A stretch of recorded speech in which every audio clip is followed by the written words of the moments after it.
Hello everyone, welcome to education candle. My name is Parveen. इस video में हम mobile computing की यूनिट 5 को डिस्कस करेंगे। इससे प्रीवियस यूनिट्स ऑलरेडी हम डिस्कस कर लिए हैं, तो उन वीडियोस को आप हमारे चैनल पे चेकआउट कर सकते हैं। ठीक है, आज की वीडियो में यूनिट 5 को कंप्लीटली कवर कर लेंगे। ओके, तो चलिए स्टार्ट करते हैं। और स्टूडेंट्स, इस वीडियो में वही टॉपिक्स कवर किए जाएंगे जो आपके एग्जाम और यूनिवर्सिटी के पॉइंट ऑफ व्यू से बहुत ज़्यादा इंपॉर्टेंट है। ठीक है, तो चलिए स्टेप बाय स्टेप ईजी तरीके से समझते हैं। सबसे पहले हम देखते हैं यूनिट 5 में एडहॉक नेटवर्क क्या होता है। ठीक है, तो देखिए, इसको समझने से पहले मैं आपको इसका एक ओवरव्यू दे देता हूं जिससे कि आपको इसकी अंडरस्टैंडिंग लग जाएगी। एडहॉक नेटवर्क आपके डिसेंट्रलाइज्ड नेटवर्क होते हैं। अब डिसेंट्रलाइज क्या मतलब होता है? मतलब कि जब आप अपनी तरफ से कोई सेल्फ कॉन्फ़िगरिंग नेटवर्क क्रिएट करते हो, ठीक है, डिवाइसेस को आपस में कनेक्ट करके, तो वो नेटवर्क आपका कहलाता है एक आपका एडहॉक नेटवर्क। अब इसके एग्जांपल कहाँ देखने को मिलते हैं? डिजास्टर जैसी कंडीशन में होते हैं। जितने भी आपके नेटवर्क टावर वगैरह होते हैं, जब वो लॉस्ट हो जाते हैं, खराब हो जाते हैं, तो उस टाइम पे डिजास्टर मैनेजमेंट की जो टीम होती है, वो कैसे कम्युनिकेट कर पाती है, चीज़ों को हैंडल कर पाती है। तो वो अपने एक सेल्फ कॉन्फ़िगरिंग नेटवर्क क्रिएट करती है, अपने डिवाइसेस को आपस में कनेक्ट करती हैं। ऐसी फैसिलिटी है हमारे डिवाइसेस में, जिससे कि वो अपना एक डिसेंट्रलाइज्ड नेटवर्क क्रिएट कर लें और वो डिवाइसेस कैपेबल हों आपस में कम्युनिकेट होने के लिए। ठीक है, आई थिंक आपको आइडिया तो क्लियर है डिसेंट कि एडहॉक नेटवर्क क्या होता है। ये आपका सेल कॉन्फ़िगरिंग होता है, यानी कि आप इसको जब चाहे तब क्रिएट कर सकते हो। जैसे कि इसको आप उस तरीके से रिलेट कर सकते हो, आप मल्टीपल्स पीपल्स को कॉन्फ्रेंस कॉल पे कनेक्ट करके आपस में बात कर सकते हो। तो यानी कि आप एक नेटवर्क क्रिएट कर रहे हो। वो क्या हो गया? आपका एक सेलुलर नेटवर्क बेस्ड हो गया। ठीक है, एडहॉक सिमिलर उसी की तरह होता है, लेकिन वो डिसेंट्रलाइज्ड होता है। उसमें किसी स्पेसिफिक टावर की नीड नहीं होती। ओके, तो चलिए स्टार्ट करते हैं। Ad hoc network are decentralised. Decentralised का मतलब ये होता है कि इसमें किसी भी स्पेसिफिक सेंट्रलाइज्ड लोकेशन पर लगे टावर की नीड नहीं होती। आप इसको सेल्फ कॉन्फ़िगरिंग है, कभी भी किसी भी टाइम बना सकते हो। क्लियर? कहीं पर भी बना सकते हो। चलिए, वायरलेस नेटवर्क होता है that do not rely on a pre existing infrastructure such as routers, access point. ठीक है, और आपकी कम्युनिकेशन इन पे बिल्कुल भी डिपेंड नहीं करती। आप बिना इनके भी इसको क्रिएट कर सकते हो नेटवर्क को। जो डिवाइस होते हैं आपके एडहॉक नेटवर्क में कम्युनिकेट कर सकते हैं directly with each other in a peer to peer manner. Okay, these networks are dynamic और typically created spontaneous for temporary communication need. मतलब कि आप टेम्पररी नेटवर्क क्रिएट कर रहे हो अपने डिवाइसेस के बीच में कम्युनिकेशन को स्टैब्लिश करने के लिए। Often in environments where a fixed infrastructure is unavailable और इम्प्रैक्टिकल। जैसे कि मैं आपको बता चुका हूँ, ऐसे एरियाज में एडहॉक नेटवर्क क्रिएट किए जाते हैं जहां पे आपका नेटवर्क इंफ्रास्ट्रक्चर एकदम खराब हो जाता है या फिर फिक्स नहीं होता, अनअवेलेबल होता है। तो वहाँ पे आप इस तरीके का नेटवर्क क्रिएट करके कम्युनिकेशन को एस्टैब्लिश कर सकते हो, जैसे कि आपको राइट साइड में इमेज में दिख भी रहा है। ठीक है, तो चलिए अब एडोब की आपको बेसिक अंडरस्टैंडिंग लग गई है। वैसे कुछ इसके नेक्स्ट टॉपिक को देखते हैं। बात करते हैं कैरेक्टरिस्टिक्स ऑफ एडहोक नेटवर्क, यानी कि क्या क्या कैरेक्टरिस्टिक्स होती हैं। आपका देखिए राइट साइड में जो आपको इमेज दिख रही है, आपका एडहोक नेटवर्क कुछ इस तरीके से क्रिएट होता है, जिसमें आपका मिड में जो आपको दिख रहा है वो आपका एक होस्ट रहता है। ठीक है, होस्ट डिवाइस रहता है जो कि स्लेव नोड्स को कनेक्ट करता है, यानी कि स्लेव डिवाइस को कनेक्ट करता है और कम्युनिकेशन को एस्टैब्लिश करता है। यानी कि जो मिड वाला पार्ट है आपका, वो एज अ टावर की तरह काम करता है। ओके, चलिए, कैरेक्टरिस्टिक्स में सबसे पहला ये सेल कॉन्फ़िगरिंग रहता है, यानी कि यूजर इसको किसी भी टाइम कभी भी बना सकता है सेल कॉन्फ़िगरेशन से। डायनेमिक टोपोलॉजी ये सपोर्ट करता है, यानी कि आप जरूरी नहीं है एक टाइम पे आपके 10 डिवाइस कनेक्ट हुए तो आप इसमें फ्रिक्वेंटली कितने भी डिवाइसेस आपस में कनेक्ट कर सकते हो। ओके, मोबिलिटी के बोर्ड में रह के डिसेंट्रलाइज आर्किटेक्चर होता है ये, यानी कि कहीं पर भी किसी भी टाइम आप इसको क्रिएट कर सकते हो, कोई फिक्स्ड इंफ्रास्ट्रक्चर की आपको नीड नहीं है। पीयर टू पीयर आपका कम्युनिकेशन इसमें होता है। मल्टी होप कम्युनिकेशन होता है, यानी कि एक क्या है, मल्टी होप कम्युनिकेशन होता है, यानी कि अगर दो नोड, जैसे कि ये वाला नोड एंड ये वाला नोड आपका डायरेक्टली कनेक्टेड नहीं है, तो इनके बीच में कम्युनिकेशन कैसा होगा? वो होगा आपके जो इनके इंटरमीडिएटरी नोड्स हैं उनके थ्रू इसके साथ कम्युनिकेशन स्टैब्लिश होगा। ठीक है, पहले ये किससे कम्युनिकेट करेगा? आपके होस्ट से। देन होस्ट के थ्रू ये किससे करेगा? आपके इस नेबर वाले नोड से। ठीक है, तो वो यही बात करेगा, आपका मल्टी होप कम्युनिकेशन होता है इसमें। स्केलेबल होता है, कितने भी डिवाइस आप इसमें कनेक्ट कर सकते हो। और टेम्परेरी नेचर रहता है इसका, यानी कि आप इसको टेम्परेरी क्रिएट कर सकते हो और जब चाहो इसको टर्मिनेट भी कर सकते हो। ठीक है, तो ये कुछ कैरेक्टरिस्टिक्स थी आपके एडोब नेटवर्क की। चलिए अब नेक्स्ट बात करते हैं। नेक्स्ट आपका टाइप्स कौन कौन से होता है एडोब नेटवर्क के। तो सबसे पहला आपको सबसे ज्यादा इंपॉर्टेंट जो होता है, जो आपके एग्जाम में ही पूछा जाएगा, वो होता है आपका मोबाइल एडोब नेटवर्क, यानी कि मैनेट। 100% मार्क कर लीजिए, इस पर मैनेट आपका जरूर पूछा जाएगा। ठीक है, ये एडोब नेटवर्क का ही टाइप है, तो डिसेंट्रलाइज तो हो गई। ये आपका डिसेंट्रलाइज एक नेटवर्क है, इंफ्रास्ट्रक्चर लेस इसको हम बोल सकते हैं, where mobile devices communicate directly. मतलब कि मैनेट क्यों बोल रहे हैं हम इसको, इनके मोबाइल एडोब है ये। एडहोक नेटवर्क के साथ आपने क्या ऐड कर दिया? मोबाइल, यानी कि अब की बार एडहोक नेटवर्क में कनेक्ट होने वाले जो डिवाइस है वो आपके मोबाइल है। सिंपल है, उसी को हम बोलते हैं मैनेट। दूसरा टाइप क्या है? वेनेट, यानी कि व्हीकल। यानी कि आपका व्हीकुलर एडहॉक नेटवर्क, ठीक है। अगर कनेक्टेड होने वाले डिवाइसेस वायरलेसली कनेक्ट हो रहे हैं, यानी कि वायरलेस डिवाइस है कोई भी, तो आपका कहलाएगा वायरलेस मैश नेटवर्क। वो वायरलेस डिवाइस आपके कोई भी हो सकते हैं, ठीक है। आपके ईयरबड्स, आपके ब्लूटूथ डिवाइसेस जो भी हो, वो आपका वायरलेस मैश नेटवर्क कहलाएगा। देन अगर कनेक्ट होने वाले डिवाइसेस आपके वायरलेस सेंसर है, तो वो आपका WSN कहलाएगा, यानी कि वायरलेस सेंसर नेटवर्क। क्लियर? एकदम सिंपल पॉइंट्स में आपको क्लियर कर रहा हूँ, रटने की कोई नीड नहीं है आपको। मोबाइल डिवाइस कनेक्ट हो रहा है तो वो मैनेट होगा, व्हीकल कनेक्ट हो रहा है तो वो वेनेट होगा, एंड इसी तरीके से आपके बाकी के दो हैं। तो ये आपके टाइप्स भी हो गए। चलिए आगे बात करते हैं। अब देखते हैं एप्लीकेशन कहाँ कहाँ है आपके एडोब नेटवर्क की। तो सबसे पहला जो मैंने एग्जांपल दिया था आपको, डिजास्टर रिकवरी वगैरह में, इमरजेंसी जैसी सर्विसेज, इमरजेंसी जैसे केसेस आते हैं आपके, तो उस एरिया में आप एडोब नेटवर्क को यूज करते हो। मिलिट्री ऑपरेशन में आप एडोब को यूज करते हो। व्हीकुलर एडोब नेटवर्क में आप इसका यूज करते हो। IoT में आप यूज करते हो। Collaborative work environment, example conference meeting वगैरह आपको पढ़नी है, कॉन्फ्रेंस का मैंने आपको एग्जाम्पल भी दिया था, ठीक है। तो ऐसे एरियाज में आप एडोब नेटवर्क को क्रिएट कर रहे हो कहीं ना कहीं। चलिए अब नेक्स्ट बात करते हैं। नेक्स्ट है आपका मैनेट। जैसे कि मैंने आपको बताया था कि डीपली अब इसके बारे में पढ़ेंगे। मैनेट क्या है, क्योंकि 10 मार्क्स से पूछा जाता है ये। देखिए मैनेट में मैं पहले ही आपको बता चुका कि आपके कनेक्ट होने वाले डिवाइसेस आपके मोबाइल होते हैं, सिंपल, और रहता आपका सारा एडोक नेटवर्क ही है। तो अ मोबाइल एडोक नेटवर्क यानी कि MANET is a type of ad hoc network where the devices यानी कि nodes are mobile and and and can communicate wirelessly in a MANET. Nodes are free to move randomly, यानी कि ये आपका decentralised होता है, यानी कि आपके मोबिलिटी के मोड में रहकर भी आपके डिवाइसेस कम्युनिकेट कर सकते हैं। Casing the network topology to change dynamically and frequently. These networks are self-configuring, infrastructure-less, and capable of multi-hop communication. सारे पॉइंट्स मैं आपको क्लियर कर चुका हूँ। मल्टी-होप क्या होता है, इंफ्रास्ट्रक्चर-लेस हम इसको क्यों बोल रहे हैं, सेल्फ कॉन्फ़िगरिंग क्या है ये, ठीक है। सारे पॉइंट्स आपको अब क्लियर हैं, ठीक है। तो अब इसमें कोई भी कंफ्यूजन नहीं होनी चाहिए। Where nodes forward packets for each other, ठीक है। इसी नेटवर्क के जरिए वो पैकेट्स आपस में सेंड और रिसीव करते हैं। क्लियर? चलिए नेक्स्ट बात करते हैं। नेक्स्ट बात करते हैं आपका की फीचर।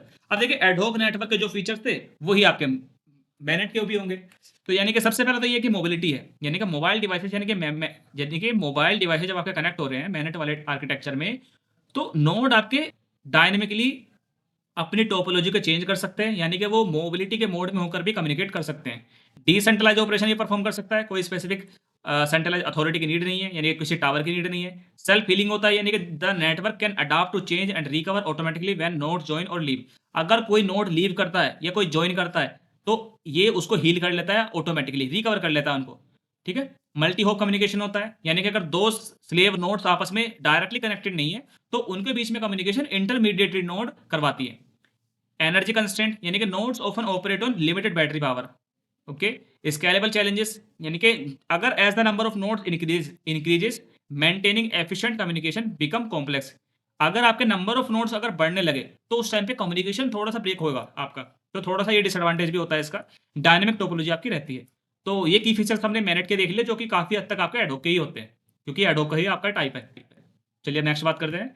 नेक्स्ट है कि रियल वर्ल्ड सिनेरियो क्या हो सकता है मैनेट का। तो जैसे कि आपका डिजास्टर रिकवरी में, मिलिट्री ऑपरेशंस में, वैनेट में, इवेंट एंड कॉन्फ्रेंस नेटवर्किंग में, IoT में, हेल्थ केयर में, एजुकेशन इन रिमोट एरियाज में। तो ऐसे एरियाज में आप ये रियल वर्ल्ड सिनेरियो जहाँ पे आपका मैनेट आज भी यूज हो रहा है, ठीक है, और आज भी यूज हो रहा है, ओके। एडवांटेज की बात करें मैनेट की, तो क्विक डिप्लॉयमेंट इन एरियाज लेकिन इंफ्रास्ट्रक्चर, यानी कि जहाँ ऐसा एरियाज जहाँ पे इंफ्रास्ट्रक्चर बनाना पॉसिबल नहीं है, तो अगर आपको क्विक डिप्लॉयमेंट करना है अपने कम्युनिकेशन का, तो उस टाइम आप मैनेट का यूज कर सकते हो। कॉस्ट इफेक्टिव होता है क्योंकि इसको किसी भी फिक्स्ड इंस्टॉलेशन की रिक्वायर्ड नहीं होती। फ्लेक्सिबल होता है, यानी कि वेरियस एनवायरनमेंट में आप इसको क्रिएट कर सकते हो। चलिए नेक्स्ट बात करते हैं।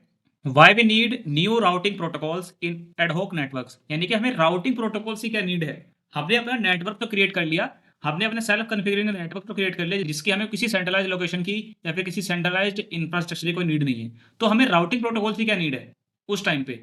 तो देखिए डेटा पैकेट्स जब जब भी डिलीवर होंगे आपके उन डिवाइसेस के बीच में, तो वो किसी ना किसी प्रोटोकॉल्स को फॉलो जरूर करेंगे, ठीक है। अदरवाइज आपका डेटा वायरलेसली बिल्कुल भी ट्रांसमिट नहीं हो सकता, क्योंकि वायरलेस जो मीडियम होता है आपका एक पर्टिकुलर प्रोटोकॉल पे बेस्ड होता है। देखिए इन एडहॉक नेटवर्क, जो आपके एडहॉक नेटवर्क होता है और उसमें कनेक्टेड नोड्स उस नेटवर्क से कनेक्टेड नोड्स में इतनी नॉलेज नहीं होती है, उनमें इतनी नॉलेज नहीं होती है जिससे कि वो नेटवर्क की टोपोलॉजी का पता कर पाए। तो उनको अंडरस्टैंडिंग ही नहीं लग पाएगी टोपोलॉजी की, तो वो अपने नेबर डिवाइसेस को कैसे वो डिस्कवर कर पाएंगे, और जब वो डिस्कवर ही नहीं कर पाएंगे तो अपने डेटा पैकेट्स को कैसे सेंड कर पाएंगे? अगर राउटिंग प्रोटोकॉल्स नहीं होती तो उस टाइम पे ये प्रॉब्लम आपकी क्रिएट होती।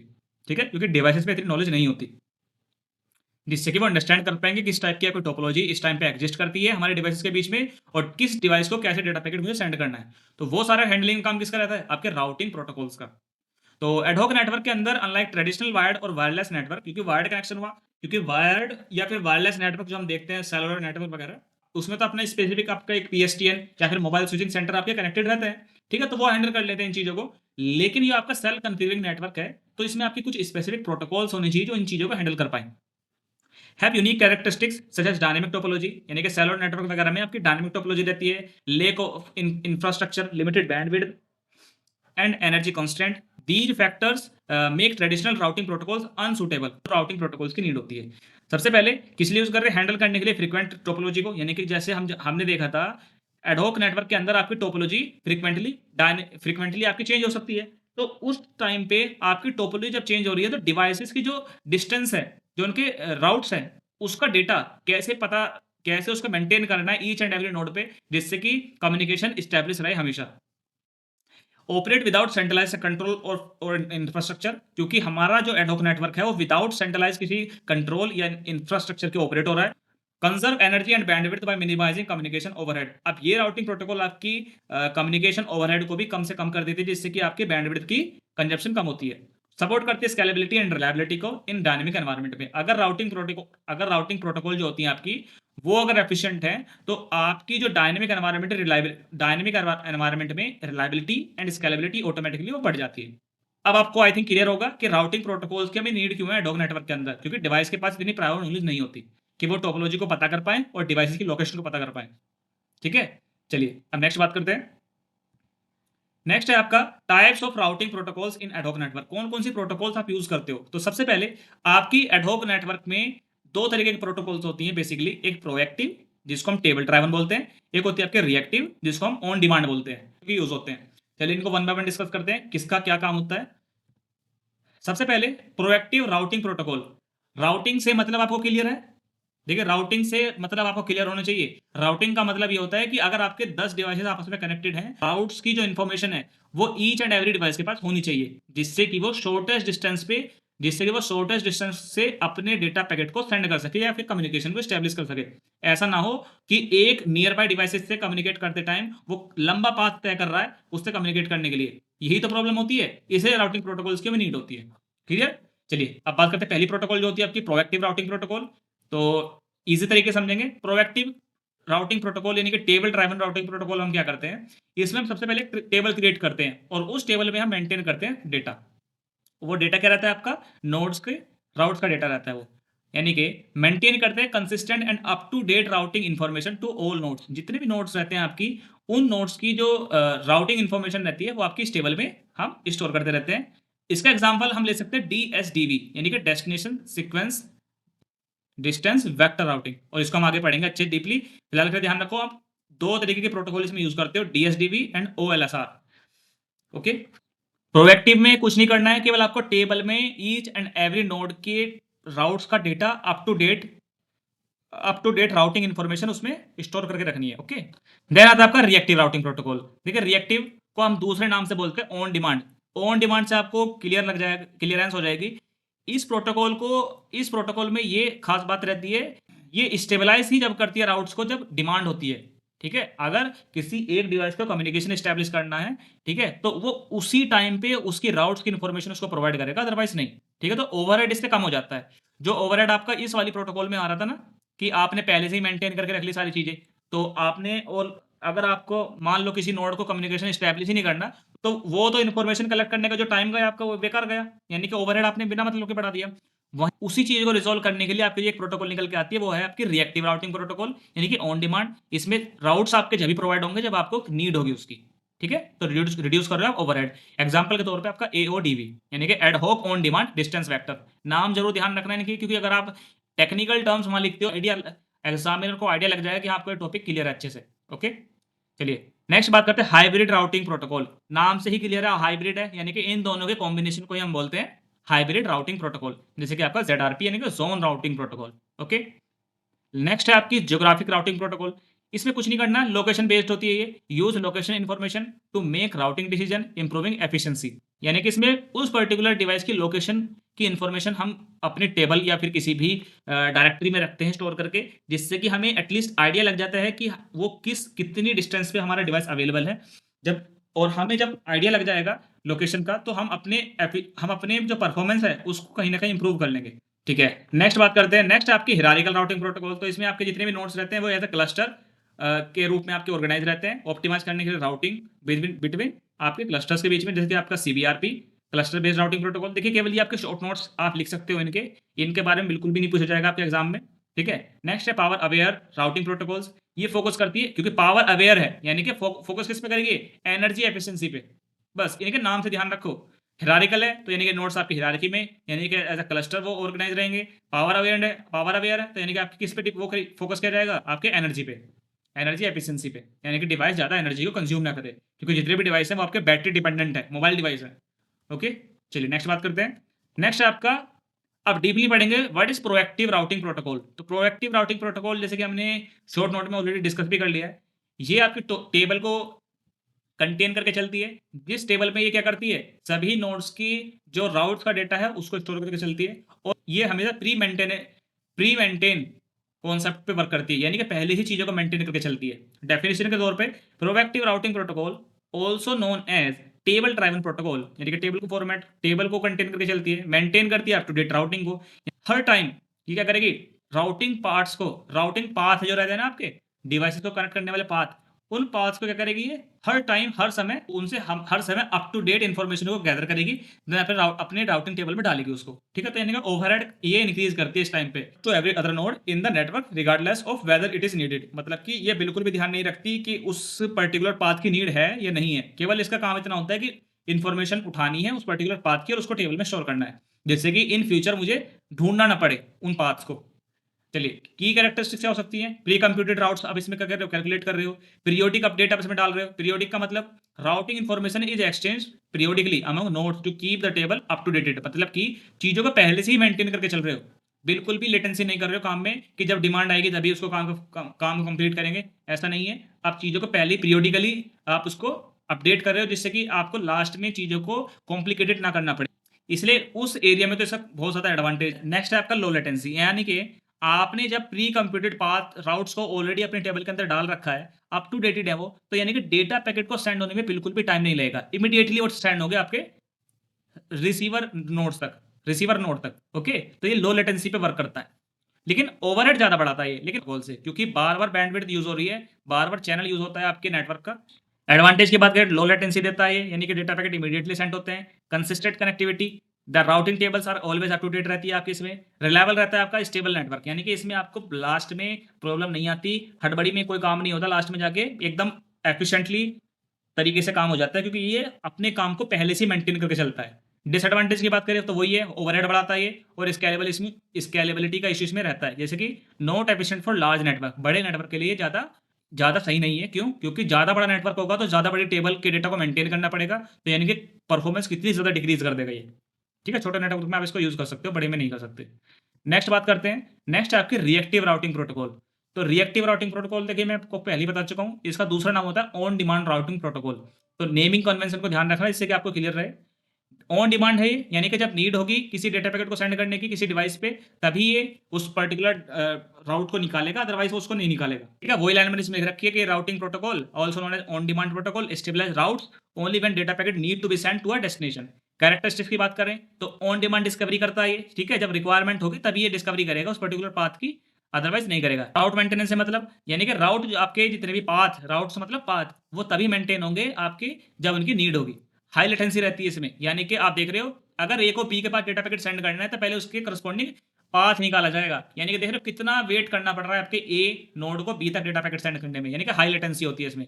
लोअर ओवरहेड रहता है, लेकिन इसके अंदर लोअर ओवरहेड से मतलब अगर किसी डिवाइस को मतलब डेटा पैकेट सेंड नहीं करना, कम्युनिकेशन नहीं करना, तो उसके लिए आपको इन्फॉर्मेशन को भी निकालने कोई नीड नहीं है, यानी कि जो हमने ओवरहेड देखा था प्रोएक्टिव वाली में वो हमने यहाँ पे कम कर दिया। ठीक है, जब नीड होगी जब ही आप ओवरहेड लाओ, अदरवाइज नहीं।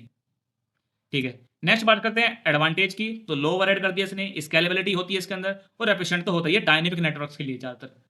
डिसएडवांटेज की बात करें तो हाई लेटेंसी होती है इसके अंदर, राउट मेंटेनेंस ओवरहेड रहता है, क्योंकि राउट का मेंटेनेंस ये ऑन द टाइम कर रहा है, अपने कम्युनिकेशन में डिले कहीं ना कहीं इंक्रीज कर रहे हो।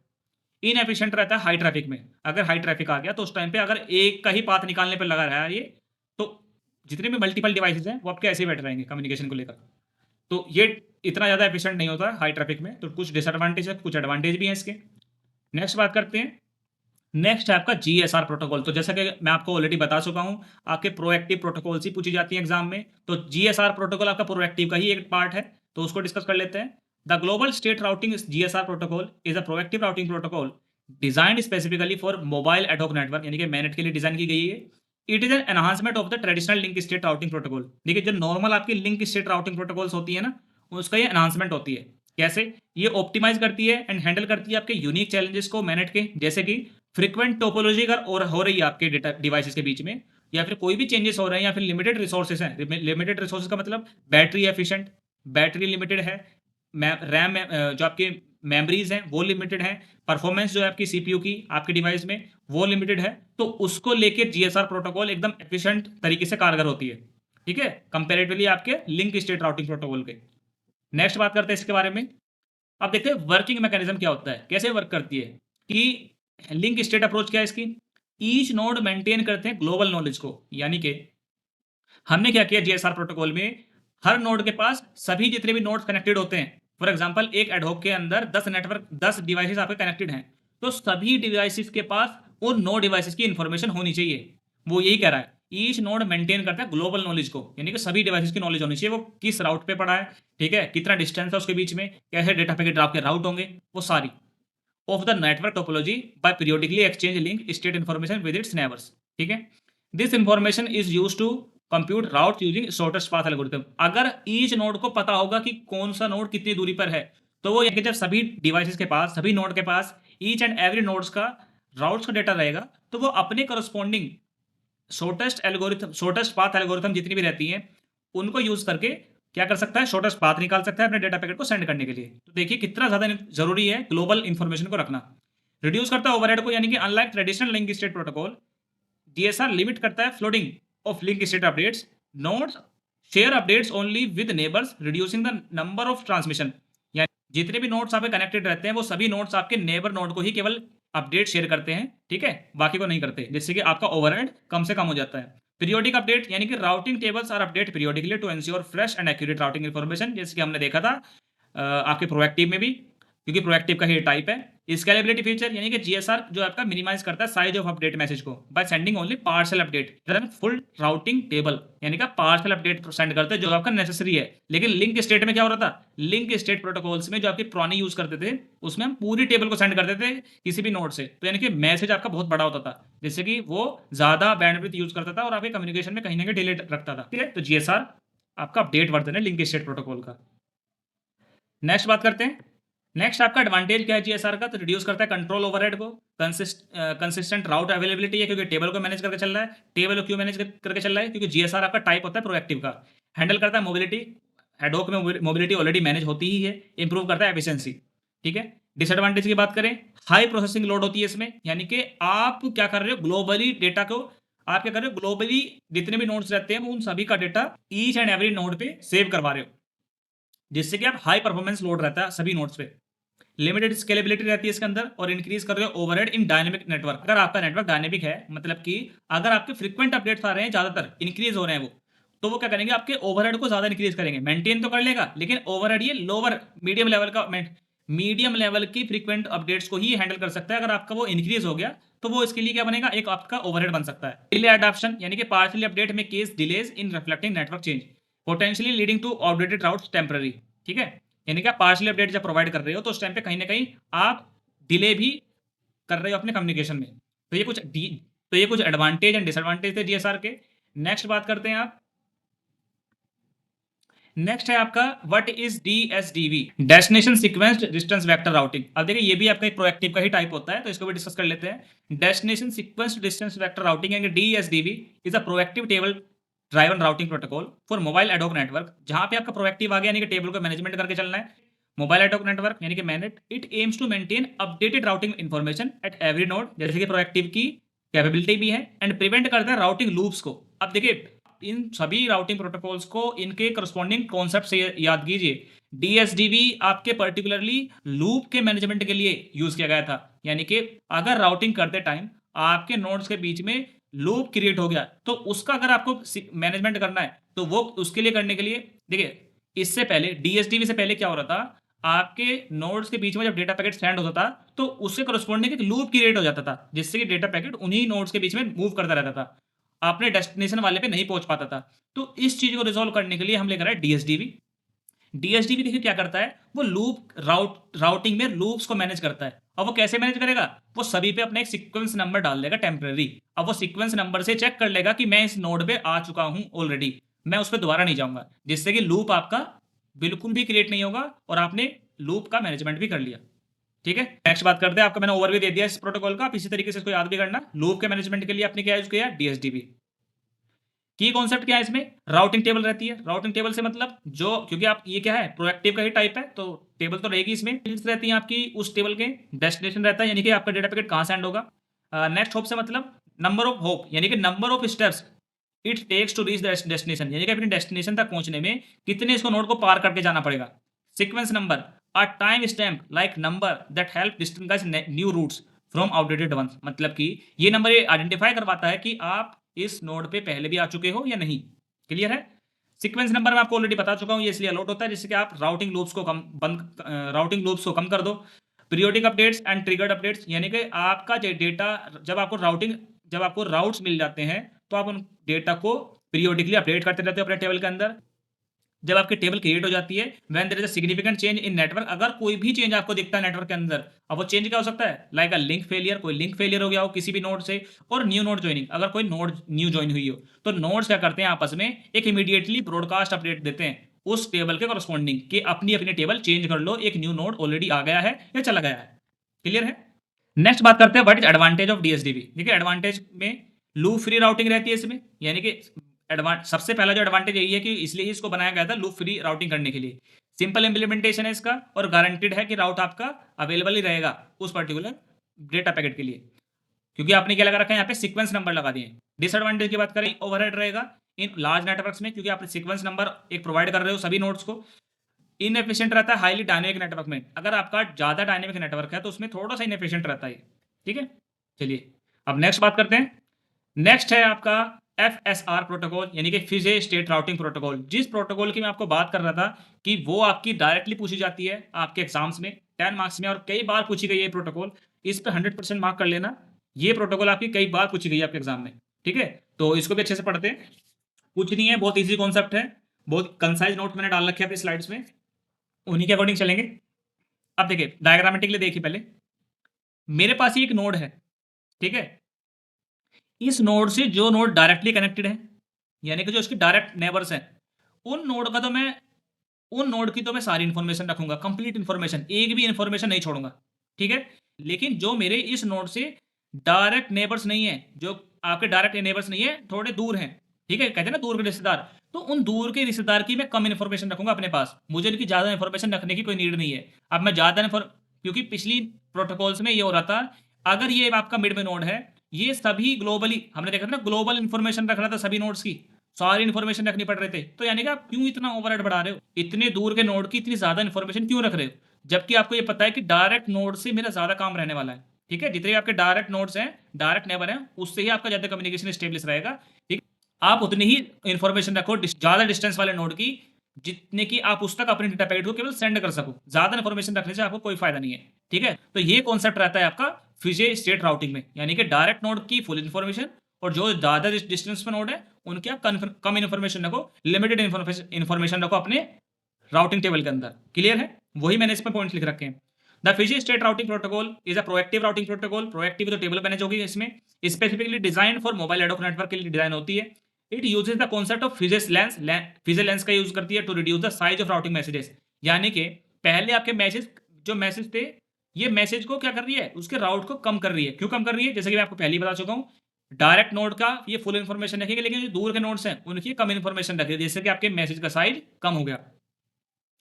Nodes have accurate routing information, आपकी एक्यूरेट राउटिंग इंफॉर्मेशन रहेगी किनकी, अबाउट देयर क्लोज नेबर्स, जो आपके क्लोज नेबर्स है।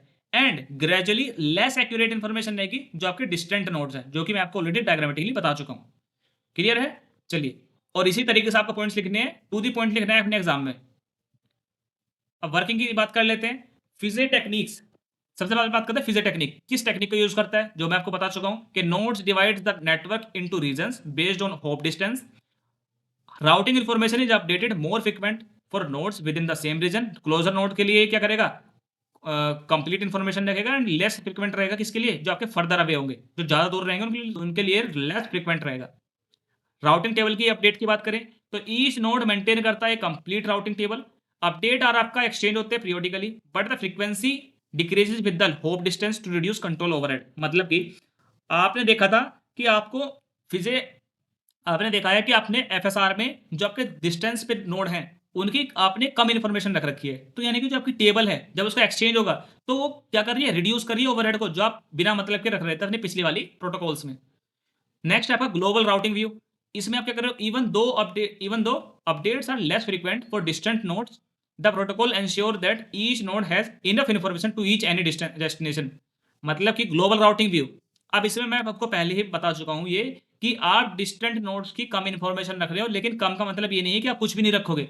इतनी इन्फॉर्मेशन आपके पास होनी चाहिए कि आप इस तक अपने डेटा पैकेट को सेंड कर सको, यानी कि आपके पास ग्लोबल राउटिंग व्यू हमेशा रहना चाहिए हर नोड का। लेकिन जो एक्स्ट्रा एक्टिविटी होती है कि इस नोड तक पहुंचने में मुझे कितने कि इस पर्टिकुलर नोड तक पहुंचने में मुझे कितने नोड्स को होकर जाना पड़ेगा, ठीक है, या फिर इसके कितने, इसका क्या सीक्वेंस नंबर है, तो ये जितनी भी एक्स्ट्रा आपकी इन्फॉर्मेशन है वो आप अपने डायरेक्ट नोड का रखो केवल इसमें। ठीक है, तो इसलिए इस बात को बोल रहा है इसमें, रिड्यूस कर रहे हो आप ओवरहेड को। ठीक है, तो बार बार वो सी चीजों को बोल रहा है, मैं आपको क्लियर कर चुका हूँ और ये टॉपिक आपको अच्छे से समझ में भी आ गया होगा। नेक्स्ट बात करते हैं, अब देखते हैं एडवांटेज क्या है एफएसआर के। रिड्यूस कर रहे हो आप कहीं ना कहीं ओवरहेड को, स्केलेबल होता है आपका, लो लेटेंसी पे आपको डेटा पैकेट सेंड करके देगा नियर बाय नोड्स में, क्योंकि नियर बाय नोड्स के आपके पास फुल इन्फॉर्मेशन है। रेजिलेंस टू मोबिलिटी, रेजिलेंस होता है आपके मोबिलिटी में। ठीक है, डिसएडवांटेज की बात करें, लेस एक्यूरेट रहता है आपके डिस्टेंट नोड के लिए, क्योंकि हम जानते हैं डिस्टेंट नोड्स का आपके पास कम इन्फॉर्मेशन है, तो उसके लिए लेस एक्यूरेट रहता है। लेकिन ऐसा नहीं है कि आप उस तक डेटा पैकेट नहीं सेंड कर सकते, डेटा पैकेट सेंड कर सकते हो। High latency for distant communication, अब जब दूर का कोई नोड है तो उस तक डेटा पैकेट सेंड करने में इसको ज्यादा लेटेंसी भी आएगी। क्यों आएगी? क्योंकि इसको पता ही नहीं है कि उसका एक्चुअल में कितने होप से इसको जाना पड़ेगा, जिससे कि ये शॉर्टेस्ट एल्गोरिथम उसमें लगा ही नहीं सकता। रिसोर्स इंटेंसिव होता है फॉर स्मॉल नेटवर्क के लिए और कॉम्प्लेक्सिटीज में होती है। लार्ज नेटवर्क और डेंस नेटवर्क में इसका यूज केसेस है आपके एफएसआरएल प्रोटोकॉल का। ठीक है, वन मोर एग्जांपल देख लेते हैं एफएसआर का, ठीक है, जिससे कि आपको ये टॉपिक और अच्छे से क्लियर हो जाएगा। ये डायग्राम देखिए, इसमें मैंने नोड्स क्रिएट कर रखे हैं A B C D E F. अब ए आपका क्या है, होस्ट है, यानी कि आपका ये मेन नोड है। ए से कौन से नोड आपके डायरेक्टली कनेक्टेड है, डी एंड बी, ये डायरेक्टली कनेक्टेड है। यानी कि ए के पास जो एक्यूरेट इंफॉर्मेशन रहेगी वो डी की रहेगी एंड बी की रहेगी। इनएक्यूरेट इंफॉर्मेशन किनकी रहेगी, ई एफ सी, इनकी इसके पास इनएक्यूरेट इंफॉर्मेशन रहेगी। ठीक है, चलिए अब देखते हैं एग्जांपल को देख लेते हैं, वही मैंने इसमें लिख रखा है। इमेजिन मोबाइल एडहोक नेटवर्क एबीसीडी आपके पास नोड है जो कि ग्रिड लाइक टोपोलॉजी में अरेंज है। सिनेरियो क्या है, each node has a vigilance view और एफएसआर का आपने इसमें यूज कर रखा है। नोड ए जो है आपका वो सोर्स है और नोड एफ जो है आपका वो डेस्टिनेशन है। ठीक है, एफ आपका डेस्टिनेशन है। Node are placed as follows, अब आपके नोड कैसे वो है placed, close neighbours. Close neighbours कौन कौन से आपके, ए जो है नोड आपका वो एक्सचेंज करता है आपके राउटिंग अपडेट्स को फ्रिक्वेंटली। अब किसके साथ, अपने क्लोज नेबर्स के साथ। कौन कौन से क्लोज आपके, बी एंड डी। ठीक है, always known the exact route to B and D, यानी कि इसको बी और डी का एग्जैक्ट राउट हमेशा पता रहेगा। फर्दर नोड्स यानी कि जो लेस फ्रिक्वेंट है, less frequent updates, node A receive करेगा less frequent updates about node C E F, क्योंकि आपके दूर के रिश्तेदार हैं। ए जो है routing table might not have the most up to date path to F, A के पास अब कोई अप टू डेट पाथ नहीं होगा एफ तक जाने का, केवल इतना पता होगा मुझे उस तक कैसे जाना है। But it has enough information to send packet, जैसे कि मैं आपको पहले ही बता चुका हूँ, इसके पास इतनी इन्फॉर्मेशन तो रहेगी एफ तक जाने की कि मुझे अपने डेटा पैकेट को कैसे सेंड करना है। फॉर जनरल डायरेक्शन टूवर्ड सी और ई। ठीक है, पैकेट का ट्रांसमिशन कैसे होगा, ए जो है आपका सेंड करेगा packet to F based on the routing table. कैसे, ए फॉरवर्ड करेगा पैकेट को टू बी, बी करेगा सी को एंड सी करेगा एफ को। देख लेते हैं, ए करेगा बी को, बी करेगा सी को एंड सी करेगा एफ को। इस तरीके से डेटा पैकेट को सेंड करेगा। डायनेमिकल अपडेट ये करता ही है, क्योंकि इफ नोड एफ मूव्स, अगर आपका एफ नोड मूव हो जाता है, नियर बाय नोड जैसे कि आपका like E and C quickly update करेंगे अपने राउटिंग टेबल को। ठीक है, पहले वो टेबल को अपडेट करने के बाद वो शेयर करेंगे new information with the neighbours, वो अपने नेबर्स के साथ इन्फॉर्मेशन को शेयर करेंगे। And node A eventually learns about F is new position through periodic updates, मतलब कि एफ जैसे ही लीव करेगा, सी और ई अपनी टेबल को अपडेट करेंगे, तो ई अपने नेबर को क्या करेगा, अपडेट करेगा कि मैंने टेबल अपनी चेंज कर ली है, एंड बी को भी करेगा, और बी सी से भी अपडेटेड हो जाएगा, और ए अल्टीमेटली किससे कनेक्ट है, डी से और बी से, तो ए भी अपनी पोजीशन को भी, ए भी अपनी टेबल को भी अपडेट कर लेगा। ठीक है, तो यानी कि ए को बाद में पता चलेगा कि आपका एफ लीव हो गया। तो होप आपको ये कंप्लीट बिहेवियर पता चल गया होगा एफएसआर का। मोस्ट इंपोर्टेंट क्वेश्चन होता है आपके एग्जाम के पॉइंट ऑफ व्यू से। ठीक है, तो मैंने सारे टॉपिक्स कवर कर दिए। आए, चलिए अब बात करते हैं नेक्स्ट है आपकी डीएसआर प्रोटोकॉल, यानी कि डायनेमिक सोर्स राउटिंग प्रोटोकॉल। अब देखिए ये भी आप ये देखिए, ये आपकी रिएक्टिव राउटिंग प्रोटोकॉल जो होती है, जो कि सेकंड टाइप था, ये उसका पार्ट है। ठीक है, तो इसको भी वन बाय वन डिस्कस कर लेते हैं, क्योंकि कभी कभार आपके एग्जाम में पूछ लिया जाता है इसके ऊपर भी क्वेश्चन। तो जैसे कि नाम से क्लियर है, डायनेमिक सोर्स राउटिंग प्रोटोकॉल है, यानी कि the dynamic source routing protocol is a reactive routing protocol, जिसमें हम टेबल को मैनेज करके नहीं चलते। रिएक्टिव का मतलब जिसमें हम टेबल को मैनेज नहीं करते, जब डिमांड होती है चीज़ों की, जब डिमांड होती है हमें राउट्स की, तभी हम इसको यूज़ करते हैं। Design specifically for mobile ad hoc network, यानी कि MANET. Unlike proactive protocols, DSR stabilize करती है राउट्स ओनली व्हेन नीडेड। ठीक है, यानी कि जब नीड होगी, जब उसको क्या करेगी, उसको स्टेबलाइज करेगी using source routing. It does not rely on periodic update, ये पीरियोडिक अपडेट पे बिल्कुल भी रिलाई नहीं करती। ठीक है, जब नीड होती है तभी राउट्स की डेटा को ये क्या करती है, फैच करती है, विच रिड्यूस द ओवरहेड, जो कि हमने रिएक्टिव को जो हमने अच्छे से पढ़ा था, जो उसमें हमने देखा भी था, और ये रिएक्टिव का पार्ट है, तो इसलिए अल्टीमेटली उसकी गाइडलाइंस को फॉलो करेगा। ठीक है, चलिए अब नेक्स्ट बात करते हैं। अब वर्किंग मैकेनिज्म पढ़ते हैं इसका। वर्किंग मैकेनिज्म में जो आपकी सबसे पहले राउट की डिस्कवरी कैसे करता है, जितने भी आपके राउट्स होते हैं पर्टिकुलर डिवाइस को लेकर, तो उनकी डिस्कवरी कैसे करेगा, कैसे पहचाने कि को सर्च करेगा या कैसे डिस्कवर करेगा किसी भी पर्टिकुलर डिवाइस के राउट को। When a source node wants to send a packet to a destination node, it initiates a route discovery process. सबसे पहले अगर पैकेट को सेंड करना है तो उसे राउट डिफाइन करना पड़ेगा, किस पाथ से होकर जाना है पैकेट को। The source broadcast is route request, the source broadcast are route request. जो सोर्स होता है एक आपका RREQ, एक आपका RREQ सेंड करता है, यानी कि राउट रिक्वेस्ट। ठीक है, मैसेज टू इट्स नेबर्स, अपने नेबर्स तक क्या करेगा, वो राउट रिक्वेस्ट सेंड करेगा। अब ईच इंटरमीडिएट नोड, जितने भी उसके नेबर्स होंगे या फिर इंटरमीडिएट नोड होंगे, वो क्या करेंगे, नोड फॉरवर्ड करेंगे उस RREQ को। कहाँ पे फॉरवर्ड करेंगे, अपेंडिंग इट्स एड्रेस, और उसमें उस RREQ में एड्रेस को अपेंड करके वो राउट करेंगे रिकॉर्ड को इन द पैकेट फॉर्मेट। ठीक है, when the RREQ reach the destination, जब ये RREQ आपके डेस्टिनेशन पहुंच जाएगी, the destination node reply the route reply request. अब जो है आपकी डेस्टिनेशन नोड का ये काम है, वो इसको रिप्लाई दे कि मुझे ये पैकेट मिल गया पर्टिकुलर। यानी कि एक तरह से जैसे कि TCP/IP में होता था, कनेक्शन को स्टेबलाइज करने के लिए हमारा 3 वे हैंडशेक चलता है, सेम वही प्रोसेस है। पहले रिक्वेस्ट जाएगी कनेक्शन स्टेबलाइज होने के लिए, देन आपका सेंडर जैसे ही रिक्वेस्ट करेगा, सबसे पहले आपकी सेंडर से रिक्वेस्ट जाएगी इंटरमीडिएट नोड्स के होते हुए। देन जब ये डेस्टिनेशन पाथ पे पहुंच जाएगी, डेस्टिनेशन एक रिप्लाई रिक्वेस्ट सेंड करेगा बैकवर्ड में। ठीक है, तो इसके साथ ही जैसे ही रिप्लाई आ जाएगा, यानी कि आपका कनेक्शन स्टेबलाइज हो गया, अब आप पैकेट की डिलीवरी कर सकते हो। अब सोर्स राउटिंग का क्या मतलब है, once the route is discovered, जैसे ही राउट आपको मिल जाता है, the source node includes the entire route in the packet header. ठीक है, intermediate nodes forward the packet, वो पैकेट क्या करेगा, वो फॉरवर्ड होता चला जाएगा आपके इंटरमीडिएट नोड से आपके डेस्टिनेशन तक on the source route, eliminating the need of the routing table. इसमें किसी भी टेबल की हमें नीड नहीं होती। ठीक है, इसमें हम क्योंकि हमने इसमें सिंपल कनेक्शन स्टेबलाइज किया, कनेक्शन का जैसे ही रिप्लाई आ गया, उसके बाद हमने अपना एक पैकेट तैयार करा, जिस डेटा पैकेट को हमें सेंड करना है। ठीक है, और वो इंटरमीडिएट के थ्रू आपका डेस्टिनेशन तक पहुंच जाएगा। देन राउट मेंटेनेंस, आप राउट की मेंटेनेंस करेंगे। If a link in the route breaks, अगर आपका लिंकेज ही ब्रेक हो गया, तो उस टाइम पे the intermediate node send a route error, यानी कि RRR message to the source. अगर कोई भी लिंक आपका ब्रेक होता है, तो आपके जितने भी नेबर्स होते हैं वो इन्फॉर्म करते हैं आपके सोर्स को कि आपका यहाँ से लिंकेज ब्रेक हो गया है, अब आप डेटा पैकेट्स को बिल्कुल भी सेंड मत करो। The source can initiates a new route discovery process if needed. उस टाइम पे फिर क्या सोर्स का काम ये होता है कि न्यू डिस्कवरी करे राउट की। ठीक है, तो ये कंप्लीट प्रोसेस रहता है। थियोरेटिकल तो हमने देख लिया, अब इसको हम एग्जांपल से देख लेते हैं। देखिए एग्जांपल देखिए, आपके पास ये पर्टिकुलर नोड्स हैं जो कि आपस में कहीं ना कहीं इंटरकनेक्टेड है। ठीक है, ए आपका सोर्स नोड है और डी आपका डेस्टिनेशन नोड है, बी एंड सी आपके क्या है, ये आपके नेबर्स हैं या फिर आपके इंटरमीडिएट नोड्स हैं। तो जब डीएसआर आपकी फंक्शनलिटी परफॉर्म करेगी तो इस तरीके से करेगी।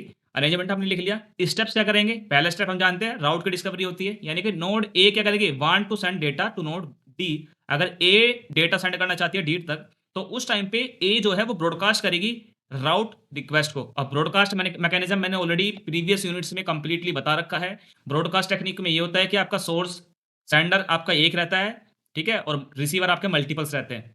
ओके, तो ब्रॉडकास्ट करेगी आपके आर ई क्यू को, और कैसे जाएगा वो आपका ए से बी से सी एंड सी से डी, ठीक है। As a R E Q travels it records the path, जैसे जैसे ट्रैवल करता रहेगा ईच एंड एवरी नोड पे, तो ये पाथ को रिकॉर्ड करता रहेगा कि मुझे यहाँ से ए से बी तक आने में कितना डिस्टेंस ट्रैवल करना पड़ा, बी से सी आने में कितना ट्रैवल डिस्टेंस करना पड़ा, कितना पाथ मुझे ट्रैवल करना पड़ा, ठीक है। ये एवरीथिंग ये क्या कर रही है, रिकॉर्ड कर रही है। Then when D receives the RREQ it replies, यानी कि जब इसको मिल जाएगा तो एक्नॉलेजमेंट भी तो एक्नॉलेजमेंट देगा कि मुझे ये डाटा पैकेट आपका जो ब्रॉडकास्ट आपने किया था कनेक्शन को स्टेबलाइज करने के लिए वो मुझे मिल गया है। तो ये क्या करेगा, RREP वो बैकवर्ड में यानी कि रिवर्स में सेंड करेगा, और उसका जो रहेगा वो इस तरीके से रहेगा, डी से सी देन बी देन ए, फिर आपका सोर्स नोड। डेटा का ट्रांसमिशन फिर आपका स्टार्ट हो जाएगा जब आपका कनेक्शन स्टेबलाइज हो गया, देन आप डेटा सेंड कर सकते हो। ए नोड जो है आपका नाउ नोज द राउट, अब ए को आपका राउट पता है, राउट टू डी, ए से बी से सी एंड सी से D. A includes this route in the packet header and sends data, इस राउट को भी यानी कि जो पाथ है इसको अपने हेडर के अंदर एंड डेटा को कंबाइन करके डेटा पैकेट को सेंड करना स्टार्ट कर देगा।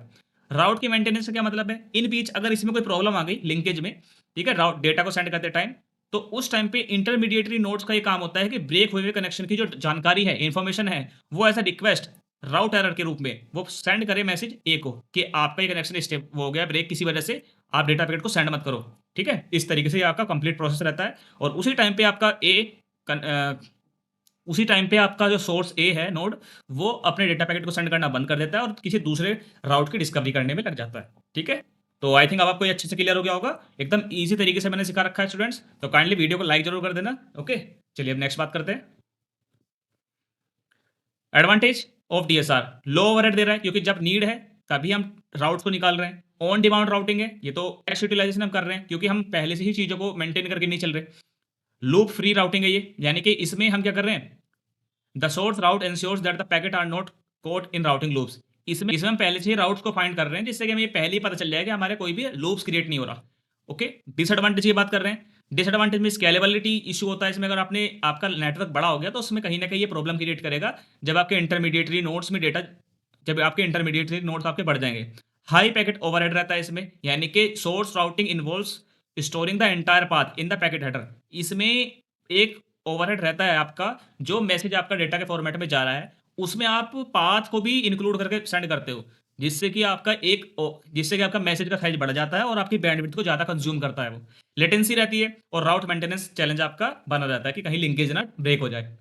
चलिए चलिए अब नेक्स्ट बात करते हैं। अब बात करते हैं नेक्स्ट राउटिंग प्रोटोकॉल के बारे में, जो कि रिएक्टिव का एक पार्ट है, ठीक है। AODV यानी कि ad hoc on demand distance vector routing protocol important है, बहुत ज़्यादा पूछी जाती है, ठीक है, इसलिए ऐड करिए। द AODV यानी कि ad hoc on demand distance vector protocol is a reactive routing protocol. Student, जहां भी मैंने पहले ही स्टार्टिंग से बता रखा है आपको, दो ही पार्ट्स होते हैं, प्रोएक्टिव एंड रिएक्टिव। अगर दोनों अच्छे से क्लियर हैं तो आपको ये सारी राउटिंग प्रोटोकॉल्स क्लियर हो जाएंगी जितने भी इसके सब पार्ट्स हैं।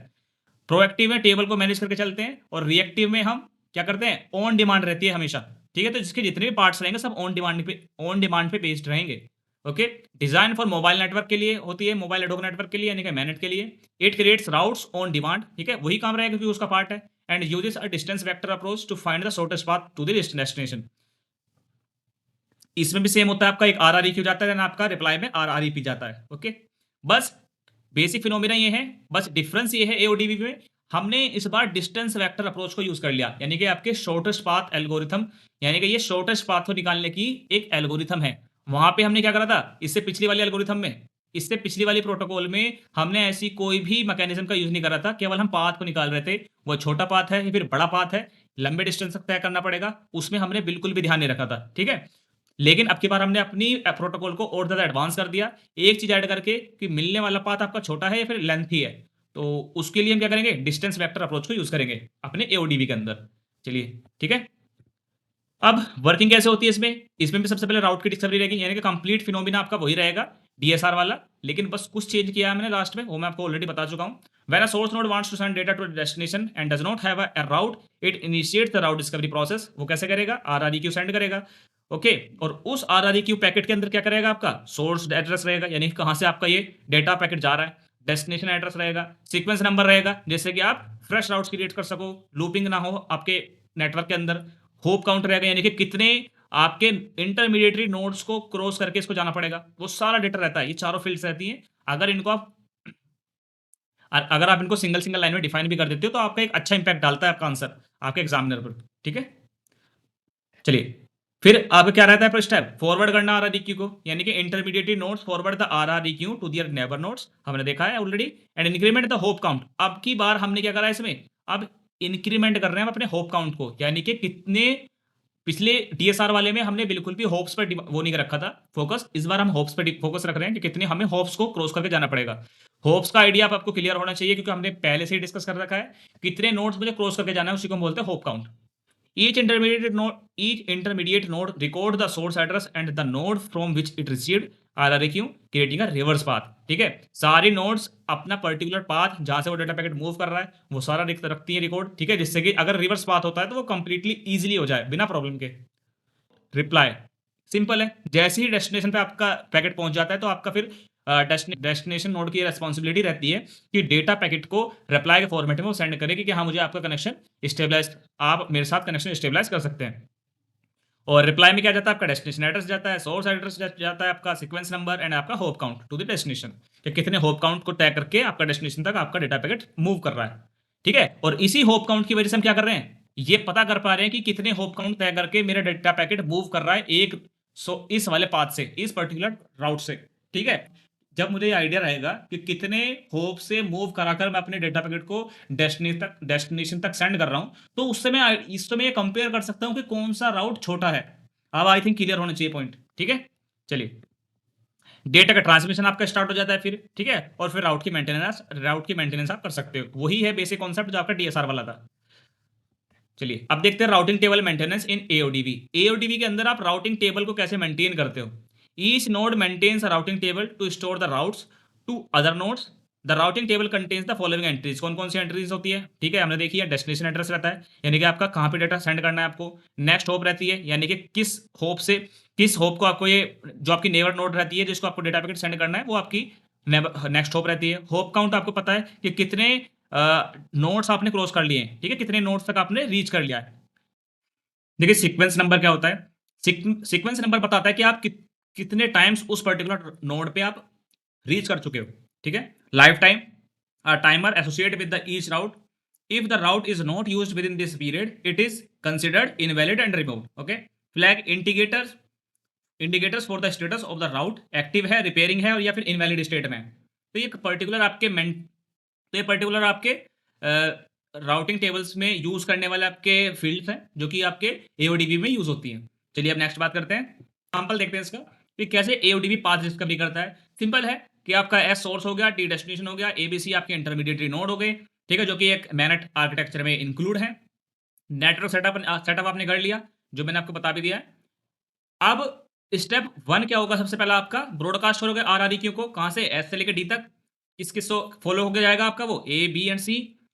देन ए बी सी जो होंगे आपके वो फॉरवर्ड करेंगे आपस में, ए बी को फॉरवर्ड करेगा, बी सी को फॉरवर्ड करेगा, देन सी आपका डी को फॉरवर्ड करेगा। ठीक है, और फिर जब ये डी डेस्टिनेशन पहुंच जाएगा तो डी डेस्टिनेशन का ये रेस्पॉन्सिबिलिटी है कि वो आरआरईपी यानी कि राउट रिप्लाई रिवर्स में सेंड करे सोर्स तक। ठीक है, कंप्लीट प्रोसेस ये है। ठीक है जी, इसमें डायग्राम में बता भी रखा है, आरआरईपी आपकी रिवर्स में जा रही है। Then source start that data transmission, और फिर आपका डेटा ट्रांसमिशन स्टार्ट हो जाता है। और आपका कुछ इस तरीके से डायग्राम रहेगा, आपका दोनों इसमें फेस बता रखी है, रिक्वेस्ट जाने की भी और आपकी रिप्लाई आने की भी। ठीक है, तो एओडीबी क्योंकि आपका रिएक्टिव का पार्ट है तो आपका ऑन डिमांड राउटिंग प्रोटोकॉल है, ये लूप फ्री है क्योंकि आप इसमें क्या मेंटेन करके चल रहे हो, आप इसमें सीक्वेंस नंबर मेंटेन करके चल रहे हो, एफिशिएंट है एंड स्केलेबल है। डिसएडवांटेज की बात करें, हाई लेटेंसी रहती है इसके अंदर, कंट्रोल ओवरहेड रहता है एंड स्केलेबल इशू बना रहता है इसके अंदर, एंड आपका limited support for multicast routing is less efficient compare to unicast. यहाँ पे आप मल्टीकास्ट कर रहे हो यानी कि चेक कर रहे हो मल्टीपल पाथ्स पे कौन सा पाथ आपका छोटा है, तो उस टाइम पे आपके लिमिटेड सपोर्ट रहती है इस टाइम। ठीक है, चलिए नेक्स्ट बात करते हैं। अब बात करते हैं नेक्स्ट प्रोटोकॉल को, यानी कि टोरा यानी कि टेम्परली ऑर्डर्ड राउटिंग एल्गोरिथम। ये भी आपका एक रिएक्टिव का ही पार्ट है। ठीक है, डिजाइन है मैनेट के लिए, फोकस करती है आपके मेंटेन करने के लिए मल्टीपल राउट्स को to a destination to handle frequent topology changes efficiently. It is based on the concept of link reversal and is ideal for highly dynamic network. जो नेटवर्क आपका हाईली डायनेमिक रहता है यानी कि टोपोलॉजी उसमें change होती रहती है, तो ज़्यादातर ये उसके लिए एडवांस टोरा जो है राउटिंग एल्गोरिथम बनाई गई है। रिएक्टिव राउटिंग प्रोटोकॉल के लिए ये टोरा एल्गोरिथम आपकी बनाई गई है। लिंक रिवर्सल पे काम करती है, ठीक है। ये मैं बार बार बोल रहा हूँ, ये आपके जो मेन पॉइंट्स होते हैं ना इन एल्गोरिथम के, उन्हीं को याद करना जिससे कि आप इनको कनेक्ट कर पाओ कि ये पर्टिकुलर एल्गोरिथम किस पे बेस्ड है। क्लियर। लिंक रिवर्सल पे काम करती है। अब कैसे करती है देखते हैं वन बाय वन। की फीचर क्या है? सबसे पहला मल्टीपल राउट्स क्रिएट करती है इसमें हम, यानी कि टोरा मेंटेन करती है मल्टीपल पाथ को टू द डेस्टिनेशन। यानी कि इसमें भी हम क्या चेक कर रहे हैं कि कौन सा पाथ आपका छोटा है, और उसको चेक करने के लिए मल्टीपल ब्रॉडकास्टिंग करेंगे हम। Okay, to ensure high reliability and resilience against link failure. अगर एक लिंक फेलियर होता है तो यदि एक पाथ का लिंक फेलियर होता है तो आप दूसरे राउट से अपने डेटा पैकेट को सेंड कर सकते हो। ये इसका एडवांटेज है। मिनिमाइज करता है ओवरहेड को। क्यों? क्योंकि यहाँ पे हम टेबल को मेंटेन नहीं करके चल रहे हैं। Localized update due to link failure or topology changes are localized to the affected part of the network। Loop free है क्योंकि आप क्या करके लूप फ्री क्यों कह रहे हैं हम इसको? क्योंकि यहाँ पे टोरा जो है आपको गारंटी करता है लूप फ्री राउट्स को, क्योंकि यूज कर रहे हो डायरेक्टेड एसाइक्लिक ग्राफ, डैग का इसमें यूज करेंगे। अगर आपने प्रीवियस सेमेस्टर में डैग के बारे में पढ़ा होगा तो आपको अच्छे से क्लियर होगा। डीएसए का पार्ट है ये डैग, डायरेक्टेड एसाइक्लिक ग्राफ। इसमें आपके लूप्स क्रिएट नहीं होते बेसिकली।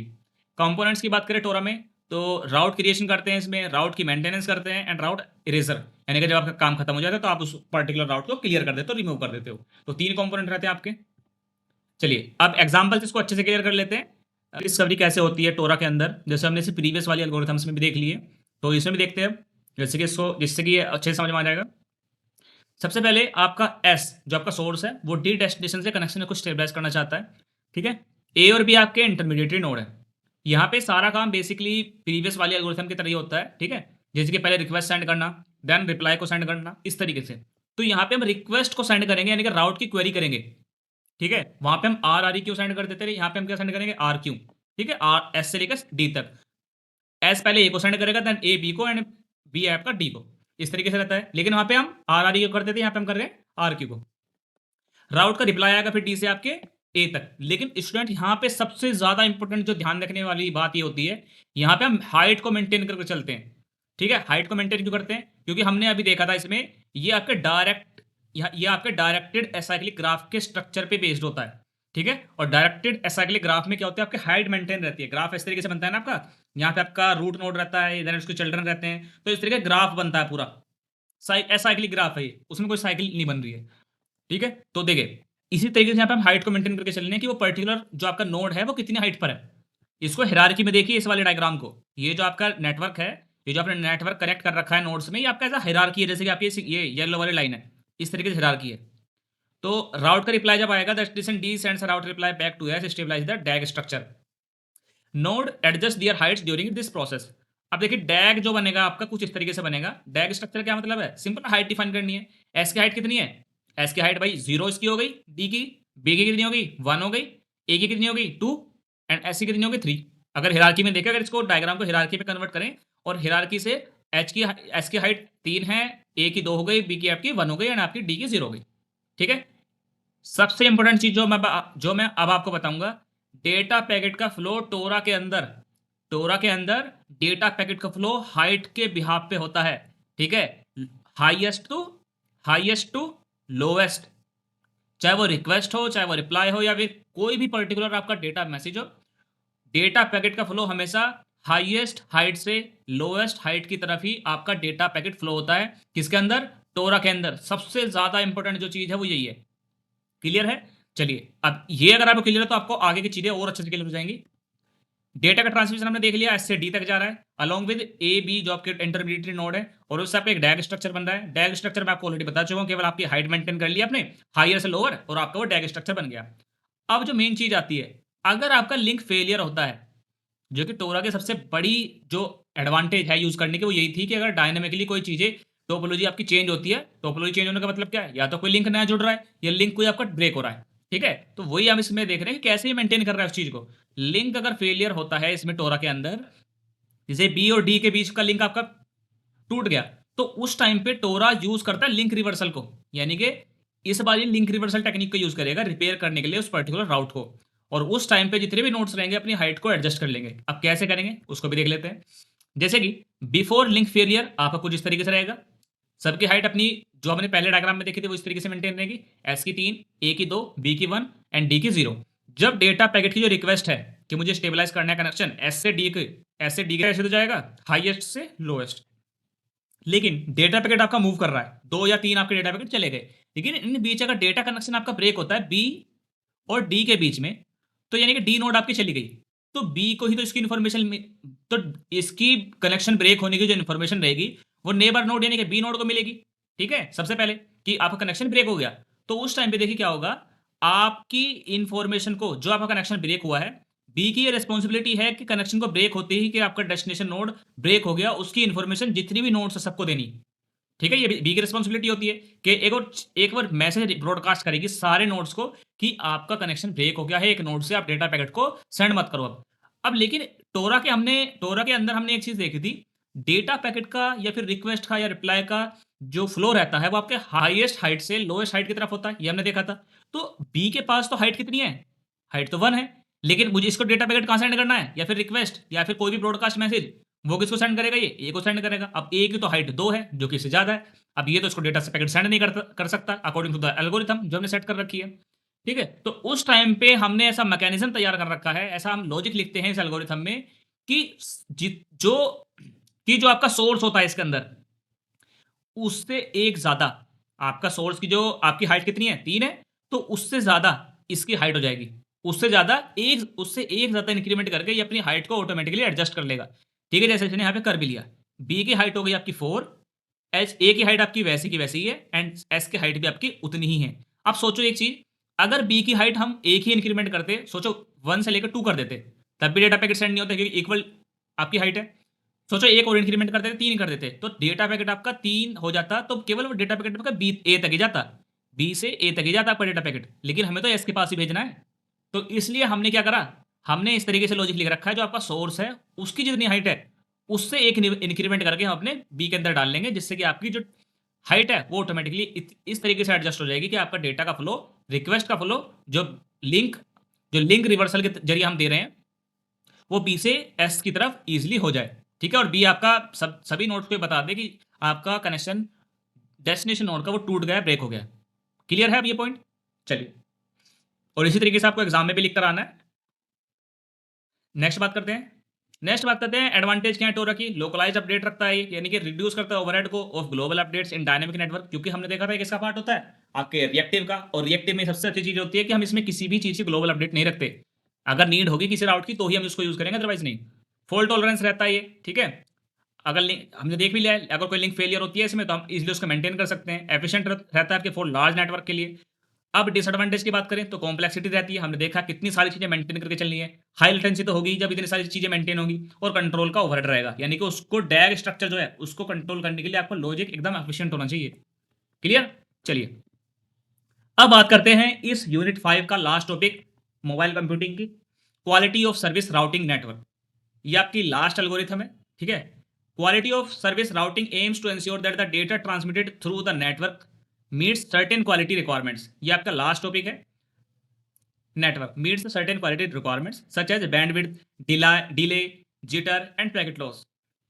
मतलब कि क्वालिटी ऑफ सर्विस जो आपकी राउटिंग है वो हम केवल कुछ नहीं है, ये देखिए स्टूडेंट, ये कोई पर्टिकुलर आपका ना तो कोई एल्गोरिथम है, ये कुछ नहीं है, ये आपका एक पर्टिकुलर आपका कॉन्सेप्ट है कि आप, और ये आपका ये आइडियल कॉन्सेप्ट है, ठीक है, स्टैंडर्ड कॉन्सेप्ट है।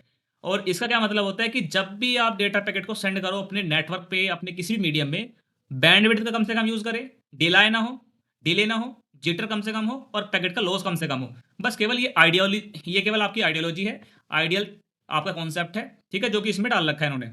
It is critical for applications like video streaming, VoIP and real time gaming, उसके लिए बहुत ज़्यादा क्रिटिकल रहता है ये। Where maintaining a specific level of service quality is essential. देखिए मतलब क्या है, जब भी कोई एप्लीकेशन बनती है या फिर कोई भी आपके नोड का स्ट्रक्चर, नोड का नेटवर्क बनता है, तो उसमें क्वालिटी ऑफ सर्विस जो आपकी राउटिंग नेटवर्किंग है उसके जरिए हम ये चेक करते हैं कि कितना हमें अपना, कहते हैं कि स्टैंडर्ड होना चाहिए, जिस एक मानक चीज होनी चाहिए जिसको हम मान के अपनी चीजों को अच्छे तरीके से मेंटेन करके चले, तो वो मानक यही है, ये आपका एक आइडियल है, कॉन्सेप्ट है। ठीक है, प्रैक्टिकली ऐसा नहीं होता। प्रैक्टिकली क्या होता है, प्रैक्टिकली बैंडविड्थ भी कुछ ना कुछ यूज होती है, डिले भी होता है, ठीक है, जिटर की भी प्रॉब्लम रहती है, और पैकेट लॉस भी कहीं ना कहीं हो जाते हैं, लेकिन मैकेनिज्म ऐसे अपने बना रखे हैं जो कि इन सबको मेंटेन कर लेते हैं। बस सिंपल चीज है। QoS का मतलब आपको पता चल गया। QoS का सिंपल सा मतलब ये होता है कि बैंडविड्थ कम से कम यूज करे, कनेक्टिविटी हमारी आपकी बनी रहे, टाइम लेटेंसी कम से कम हो, ठीक है, थ्रूपुट आपको यानी कि ज्यादा से ज्यादा मिले, और पैकेट लॉस आपका कम से कम हो। नेक्स्ट बात करते हैं ऑब्जेक्टिव क्या है। ऑब्जेक्टिव आपको पता चली गया, जैसे कि सेटिस्फाइंग करना, सेटिस्फाइंग QoS रिक्वायरमेंट्स। और रिक्वायरमेंट्स कौन कौन सी हैं जो मैंने अभी आपको बताई है, delay, jitter, packet loss. Efficient resource utilisation करे, मिनिमाइज करे राउटिंग ओवरहेड को, ठीक है, अडाप्ट करे चैलेंजेस को, ठीक है, देखिए टू चेंजेस, मैक्सिमाइज करना नेटवर्क थ्रूपुट को, और प्रोवाइड करना फेयरनेस को। तो की इश्यूज क्या है QoS के अंदर? रिसोर्स कंस्ट्रेंट है, स्केलेबल रिसोर्स कंस्ट्रेंट का इशू रहता है, यानी कि एंश्योरिंग इनफ रिसोर्सेज।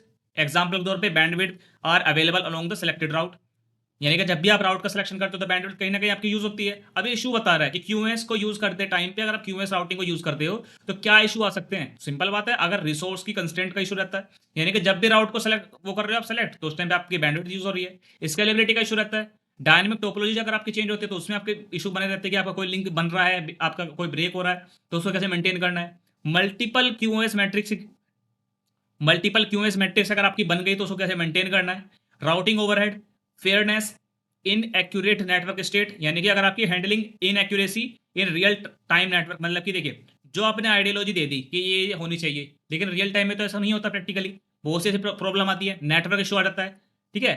कॉम्प्लेक्सिटी तो कहीं ना कहीं इसमें होती है कि algorithm to find QoS complaints, QoS compliant path में बिकम कंप्यूटेशनली एक्सपेंसिव, ठीक है। कॉम्प्लेक्सिटी तो इसमें बनी रहती है किसी भी राउटिंग एल्गोरिथम में। नेक्स्ट बात करते हैं क्राइटेरिया फॉर QoS राउटिंग। क्या क्या क्राइटेरिया रहता है इसका? वही है जो मैं स्टार्टिंग बता चुका हूँ कि जो राउटिंग है, राउट्स है, वो कम से कम आपके बैंडविड्थ को यूज करें, ठीक है, रिक्वायर्ड मिनिमम बैंडविड्थ, डिले कम से कम हो, जिटर आपका कम से कम हो आपके पैकेट के बीच में, पैकेट लॉस कम से कम हो, कॉस्ट कम से कम यूज करें, और रिलायबिलिटी आपकी बनी रहे ज़्यादा से ज़्यादा, और होप काउंट आपके कम से कम हो, लिमिटेड हो, जिससे कि आपका डिले कम से कम हो जाए। सिंपल सी बात है। ऑब्वियसली आपका जो अगर होप काउंट कम से कम रहेंगे तो आपका डिले भी कम ही होगा। ओके, चलिए चलिए ठीक है, ये यूनिट 5 का लास्ट टॉपिक था जो मैंने आपको कवर कर दिया है। और स्टूडेंट्स आज से आपकी कंप्लीट 5 यूनिट्स मैंने कवर कर दी हैं मोबाइल कंप्यूटिंग की। होप आपको सारी ही यूनिट्स अच्छे समझ में आ जाएंगी। सभी यूनिट्स में मैंने इजी कॉन्सेप्ट, सभी यूनिट्स के ईच एंड एवरी टॉपिक्स में मैंने एकदम इजी एक्सप्लेनेशन दे रखी है, अच्छे एग्जाम्पल मैंने यूज कर रखे हैं जिससे कि आप रियल लाइफ में उसको कनेक्ट कर पाओ, ठीक है। तो काइंडली वीडियो को लाइक करना, चैनल को प्लीज सब्सक्राइब कर देना, और कुछ से किसी न्यू सब्जेक्ट के साथ नेक्स्ट वीडियो में। Thank you for watching, thank you.